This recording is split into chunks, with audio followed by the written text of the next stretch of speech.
Hi guys, welcome to my mini blog. Weekend মানেই একটু ঘুরে বেড়ানো, একটু খাওয়া দাওয়া। তাই এই উইকেন্ড আমরা চলে গিয়েছিলাম আলকানা বলে একটা জায়গায়। অনেকদিন ধরেই বোট রাইড করার ইচ্ছে ছিল আর গিনোকেও চড়ানোর ইচ্ছে ছিল, তাই ফাইনালি আমরা প্ল্যান করে চলে গিয়েছিলাম এই জায়গাটায়। ওখানে গিয়ে স্ক্যানার রাখা ছিল, তো ওখান থেকে ওটাই স্ক্যান করে বুবু টিকিটটা কেটে ফেললো, আমাদের দুজনের টিকিট। আর গিনো বেবি বলে ওটা ফ্রি ছিল। আর তখন সানসেট হচ্ছিল, আমাদের বোট রাইড টাইমিং ছিল 5:30। এত সুন্দর লাগছিল চারিপাশটা দেখতে যে মানে ক্যামেরা হয়তো অতটা বোঝাচ্ছেই না যতটা সামনে থেকে সুন্দর লাগছিল। যাই হোক, তারপরে আমরা বোটে উঠে বসে পড়লাম।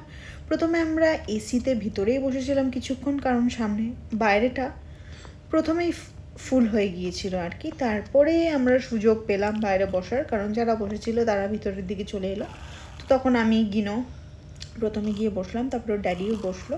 প্রায় আমাদের 40 মিনিটসের রাইড ছিল। তারপরে আমাদের ডেস্টিনেশন ছিল ইয়াস বে বলে একটা জায়গা। আর ওখানে পুরো অনেক বার কাম রেস্টুরেন্ট সব রয়েছে, সুন্দর রাস্তা, সুন্দর লাইটিং, মানে ওখানে ঘুরলেই তোমাদের মন ভালো হয়ে যাবে, খাওয়া দাওয়া করো কি আর না করো।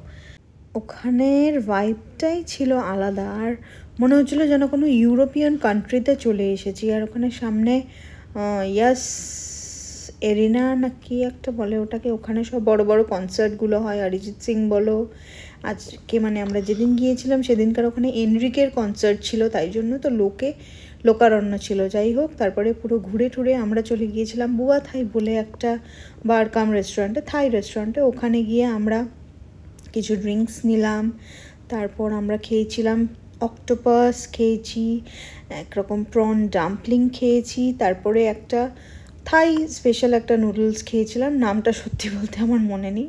বাট প্রত্যেকটা খাওয়ার ড্রিঙ্কস সবকটাই ভালো ছিল। গিনেও আমাদের সঙ্গে অক্টোপাস এনজয় করেছে, নুডলস, এই যে ফ্ল্যাট নুডলস এনজয় করেছে। তারপরে খাওয়া দাওয়া করে আমরা ফিরে এলাম বাড়ি।